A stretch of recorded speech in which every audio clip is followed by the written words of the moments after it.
Good Friday morning, friends. Welcome back to another episode of the Finding God in the Dark podcast. My name is Don. And my name is Jonathan. Before we get started with our movie, Don and I both wanted to send our prayers and our thoughts out to the Kirk family and friends, Yeah, his wife, his two small children. I believe her name is Erica. that's correct. Yeah. Just extremely sad and heartbreaking.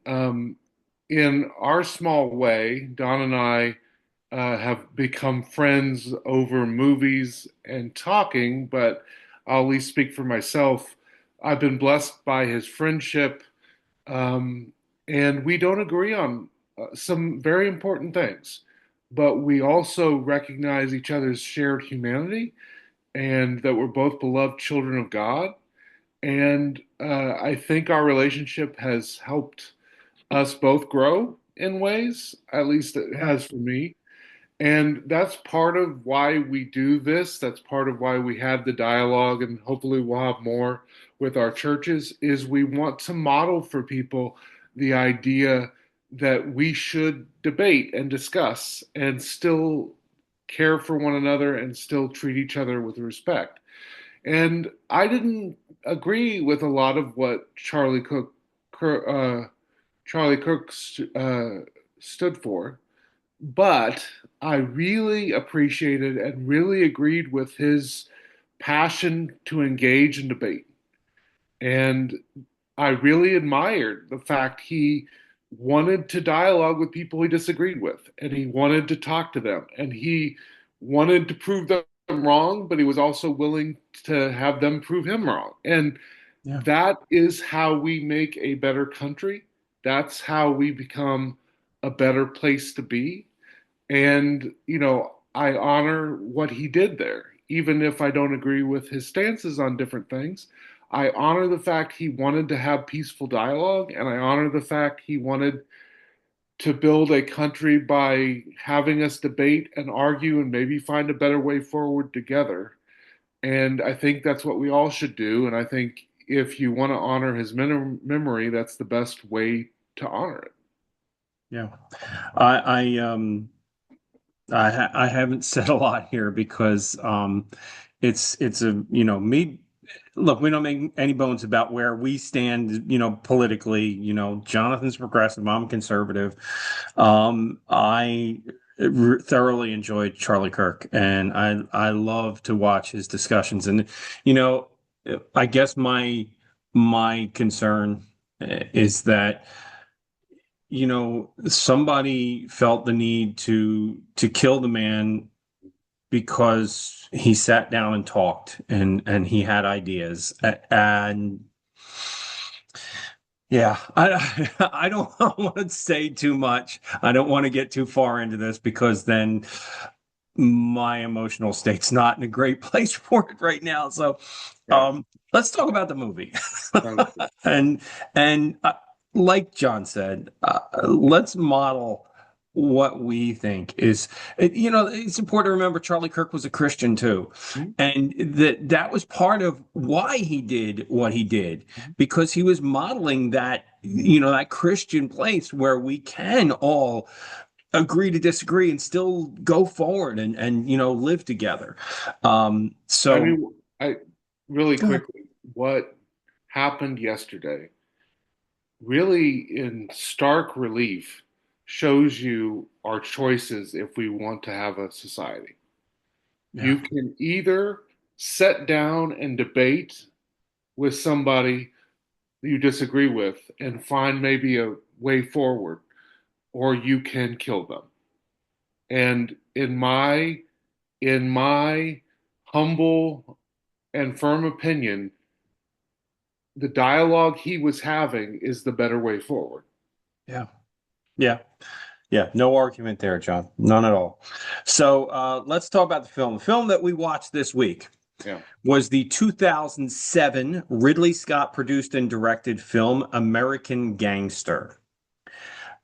It stars Denzel Washington, Cuba Gooding Jr., Josh Brolin, Russell Crowe, among a plethora of other faces you will find familiar. I'm sitting there watching it going, It's a that who's police, who.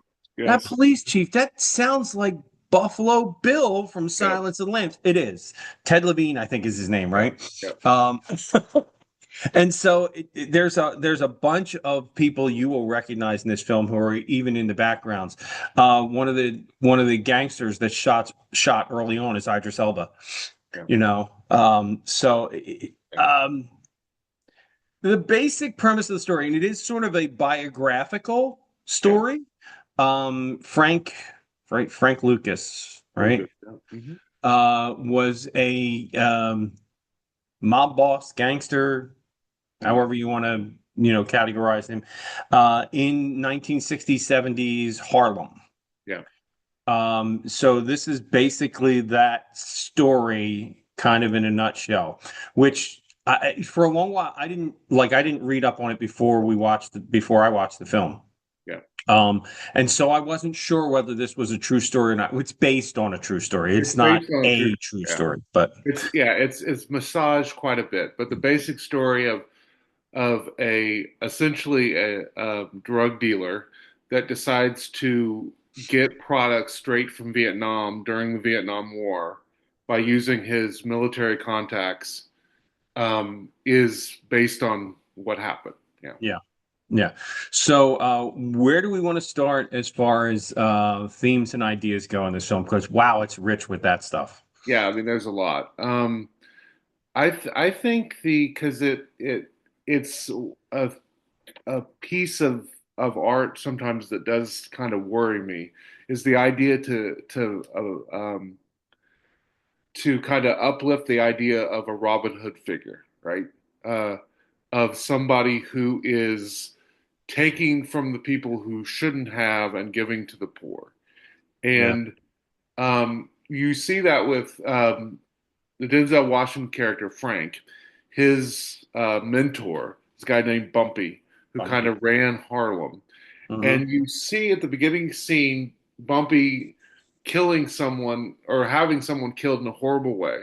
And you set off that that's who he is. And then the very next scene is him giving out turkeys to the neighborhood.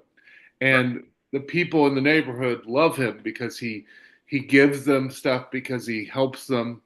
And yet there's never a kind of a reflection on the fact, well, he's being able to throw you all these turkeys because he's literally dealing drugs and he's taking money from you through gambling and prostitution and other ways, you know. Yeah. It's interesting because that carries over to Frank's character. Yeah. Because later in the film, when the heat's coming down and they're going to find the shipment of drugs and they're going to bust him and all this, I found myself rooting for Frank. Yes. Yep. Which I thought, wait a minute, why am I rooting for the bad guy? Like he's a gangster. But he's so charismatic, Yeah. right? You want him to get away. You know. Yeah. You want him to succeed. Yep. Yep. Yeah. Which was I in my own self, like I'm going, wait a minute, why am I rooting for that guy? Like I should be rooting for Russell Crowe's character, Richie. Yeah. He is about as straight-laced a cop character as there is in film, Yeah.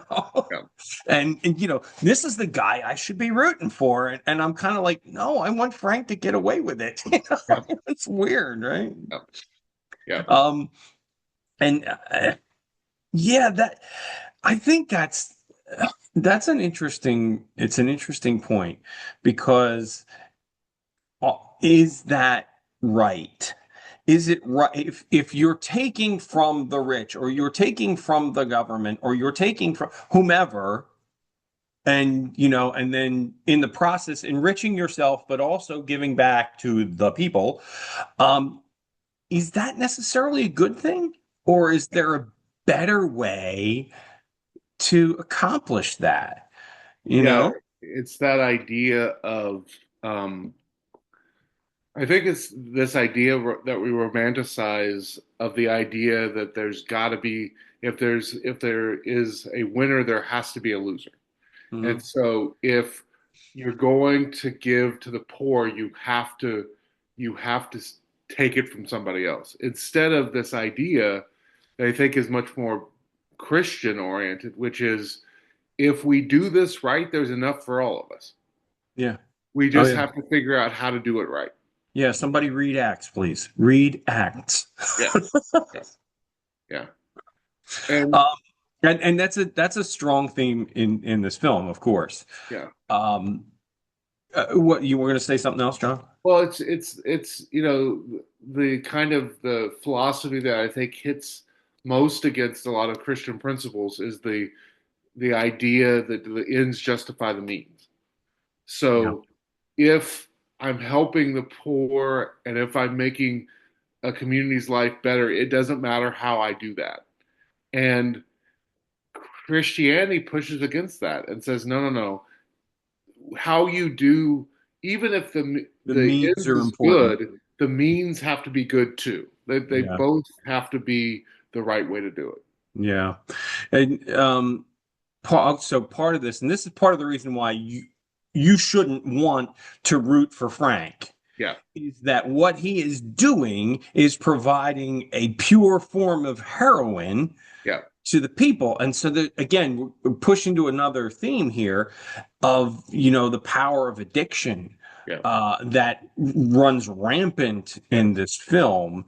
It's interesting how Frank kind of remains above that. yeah, Like he's never a user of his own product, yeah, or even like occasionally there's alcohol usage. He drinks a little bit, but not never to excess. yeah, And it's that hits home for me.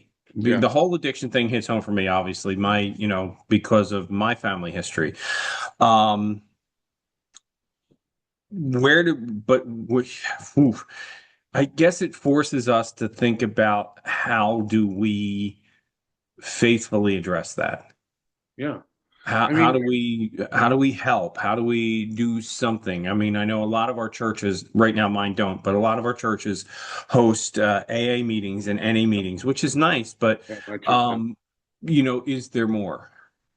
Yeah, I mean, I do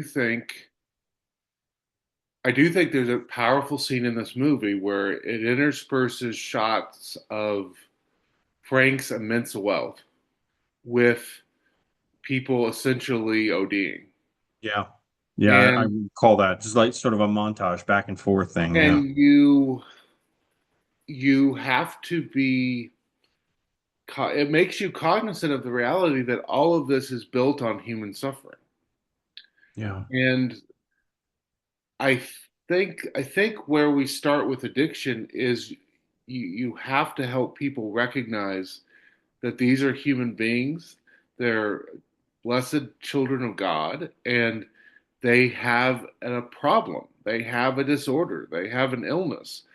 And our call is to continue to love them and serve them and try our best to help point them in a direction that's healthier for them.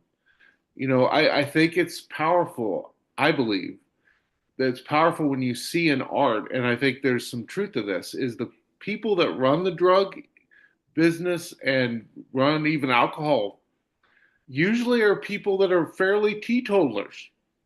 They're people that don't use their product. And Yep. I'm a Yep. big believer in asking the question, if you don't use your product, why should I use it? Well, and I would take, okay, this is a little bit of a non sequitur.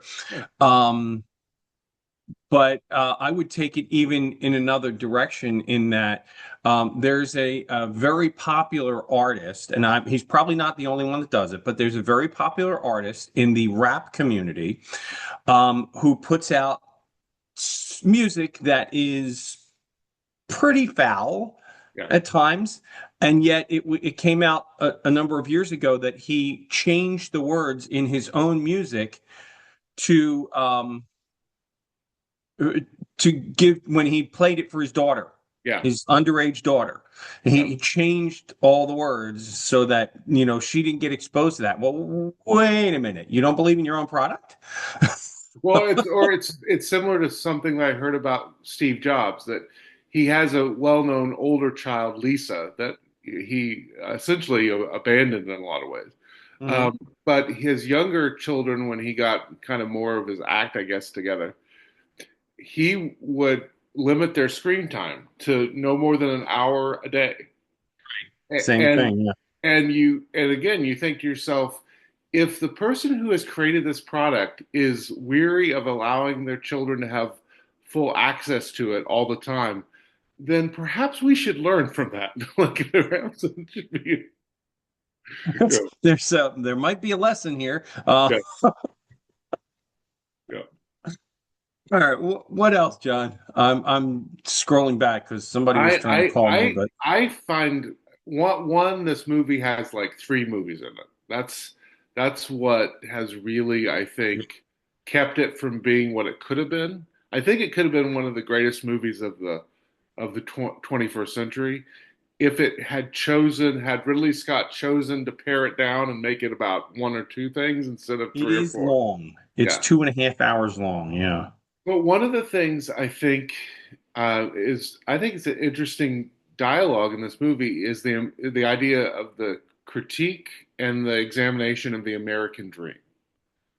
Mm. You know, what does that mean? We use that term all the time, but what does the American dream mean? And if we're using the American dream as I have money and I have power, then I think this is a natural outgrowth of that.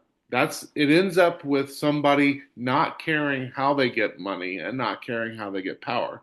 Right. And I do think it's worrisome when we throw that term around, and what we mean by that is financial and economic and power. Um, because that American dream only is going to work out for a small group of people. Right. It's never going to be something that everyone can share in. Right.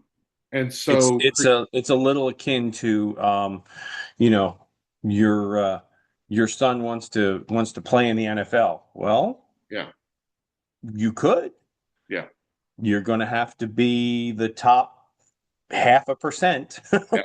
of all people who play the game, but you could. Yeah, it's the same kind of thing, right? Um, and yeah, I'm not sure what I wanted to say there.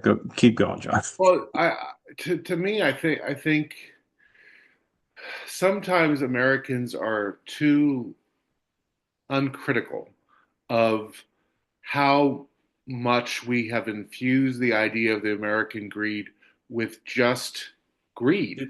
Or You American sorry, dream with American dream. Yeah, we have infused the idea of the American dream and just really painted over the idea of greed. yeah, And that what it's about is being a millionaire. What it's about is having two houses. What it's about is having as many cars as I want. That's what and it's about. that's let's certainly for our purposes, that's not a Christian idea. No, it's Yeah. excess. And one of the things that Christianity is critical of is excess. Yeah. Um, you need to be mindful of how much you have, and if you could give more of it away. I mean, that's the founder of the Methodist movement literally divvied up his remaining wealth to the six homeless people that were chosen to carry his coffin to his grave. I mean, and he chose to do that because he believed in the idea of greed is not good. to to critique Wall Wall Street. Street, right? Yeah, yeah. Yeah. Um, and I don't know. I have for a long time I've been very critical of how easily we throw around the term the American dream without recognizing that how we usually talk about it can only work out for a minority of people. It can't work How, out for everybody. I guess that begs a question. How would we, as Christians, how would we redefine the American dream? What would we say it is? That's a good question. I guess I would start with um, saying that the American dream should be about allowing every person to have equal access to education and their needs being met and opportunity, and that we encourage people to go after their dreams, but also infuse them with the idea that their dreams are accomplished because of their fellow citizens. You know, Yeah. um, Is there a vision of sort of lowering the bar? yeah. You know, Adam Hamilton talks about in his stuff that he does. He's a well-known Methodist pastor. Uh, that we should encourage people to plant their flag and say, "This is what I need. This is what I want," and everything above that, I'm going to give to people in need, or I'm going to give to the church, or I'm going to give to charities I care about. You yeah, know, and I do think that's a powerful idea. That this is enough. I don't need three houses. I don't need two more cars. I This is enough, and everything above this, I'm going to give to people that do need it. I'm going to build a better society. As much as I'm sure you could critique people like Andrew Carnegie, you go to a place like Pittsburgh and you see building after building, church and university and public library that he built because he believed I have been blessed by this country and I'm going to bless my fellow citizens. mm, And that is something that we should champion. I think that's a better way of being. If you have a lot of money, you should find ways to help your fellow citizens. That should be part of what you do, you know? yeah. Look.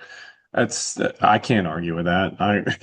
Like honestly, I think it's interesting as clergy because we kind of start from a position of we don't own our homes. We Yeah, don't, like I'm really blessed in that my wife has a good job. We do own our cars. yeah. Well, the banks own our cars, but you But know what I soon mean. you will own your cars. Someday I will own my car. But that sort of thing. I think we're exceptionally blessed, and I think that's part of why we're already in a place where a lot of our needs are met by our churches. Yeah, And so we're able to give back. And so, is that yeah. a model that can be held out for others? Um, it's worth talking about, I think. Um, there's also a an interesting angle in this film of Frank's relationship with the Italian families, Yes. and the mobs, and sort of there's absolutely a racial animus there, Oh, right? absolutely. There's they don't use the word as prevalently as modern rap singers might, but that Yeah, word comes up. You know the one I'm talking about. I don't have to say it. yeah, Uh, um, that word comes up, and it's not in a nice way, and it's not in a jovial rap lyric type of way. Um, and that I have to say, look, you have a son who's yeah. African American. I have a daughter who's African American. Um, and that word is like nails on a chalkboard to me, even when it is in like rap music or whatever. I'm just like if somebody says that word, I want to turn it off. Like I don't want to listen anymore. Um, because it hurts me. And it's not even it doesn't have to be directed towards me, but it hurts me because it degrades somebody that I love, you Yeah. know. So we take that. Um, Yeah, I mean, definitely race is a component in this because um, Frank was overlooked for so long because the police departments and the FBI could not imagine an African American organizing something like this. mhm. And that says a lot. I mean, that says a lot about how white folks view, especially African Americans, Right. and also, you talk about the violence, you talk about the corruption. I mean, I don't know about you, but I was blown away at the end of this movie when they they were able to successfully charge and convict 75% 5%. of the folks in the NYPD that were supposed to work on the war on drugs. Narcotics. You Yeah, know, or narcotics.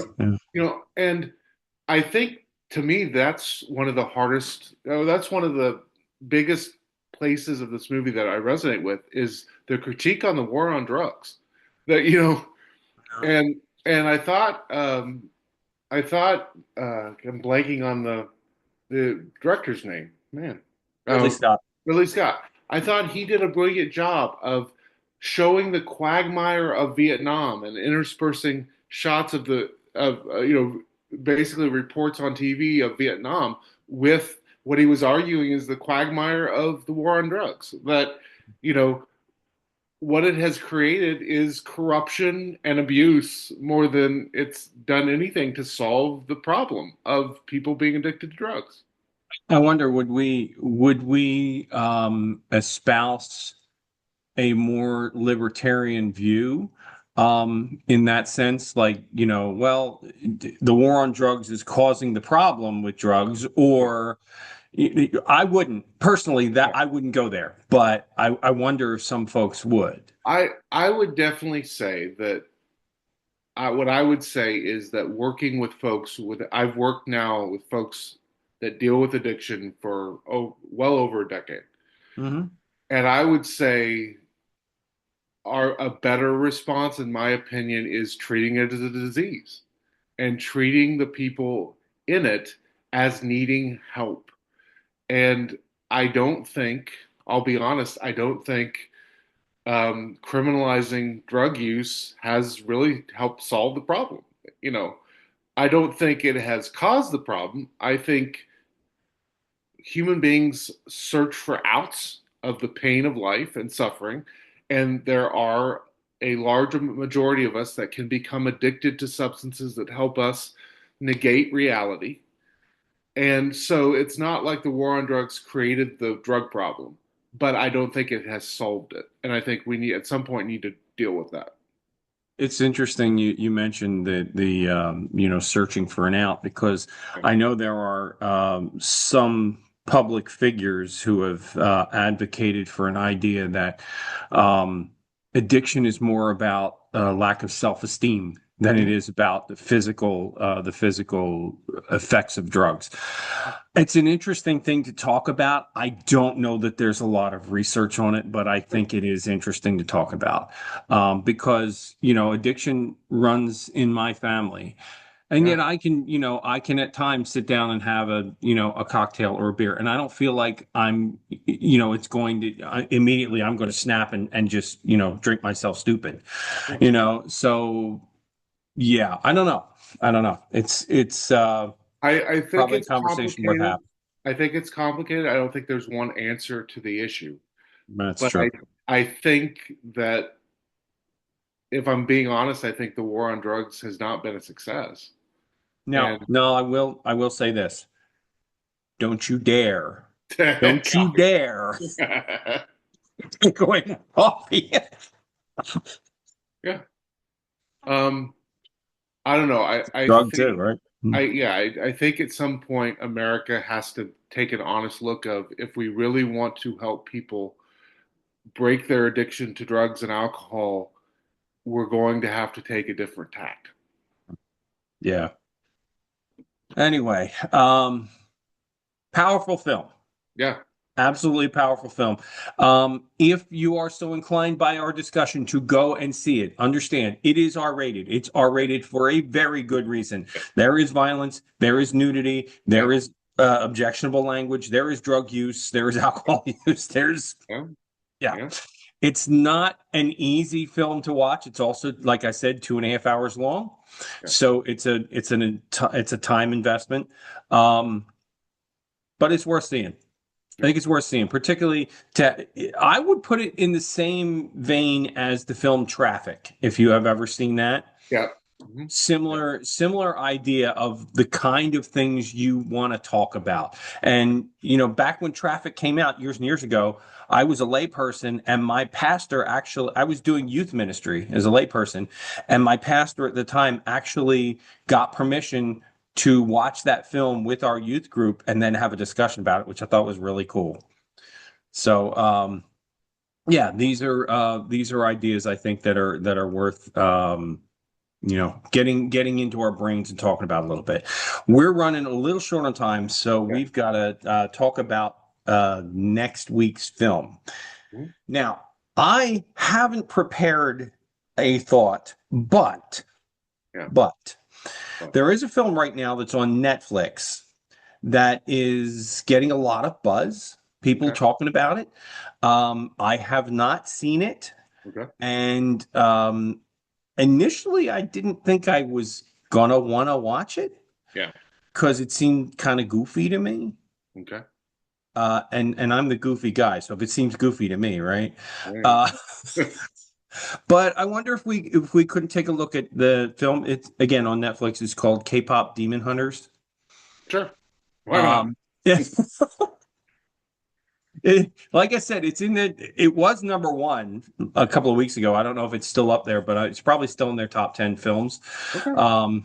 And like I said, there's a lot of people talking about it and Yeah. saying it's actually decent. Okay. I'll give it a look. Why not? So then we'll take a look at that for next week, friends. Boy, talk about changing gears, right? Yes. Oh wow. Yeah. We're gonna go from we're gonna go from American gangster film to Japanese anime. Yeah. Yeah. Look, folks, we don't draw boundaries, all right? No. We'll watch any movie because we're that desperate. That could be true as well. All right, friends. Until next week, keep on finding God in the dark. We will see you all next Friday. Take care and God bless. Bye. Oh, hey, you made it all the way to the end of the video. Well, thanks for watching. We appreciate your support. And friends, if you find anything that's really wonderful or entertaining or helpful in your Christian walk, we want to encourage you to hit the like button, hit the subscribe button, share this video with your friends. We publish every Friday morning at 10 a.m. And we hope that you continue to find these videos and these discussions entertaining and informative. Take care and God bless. Bye.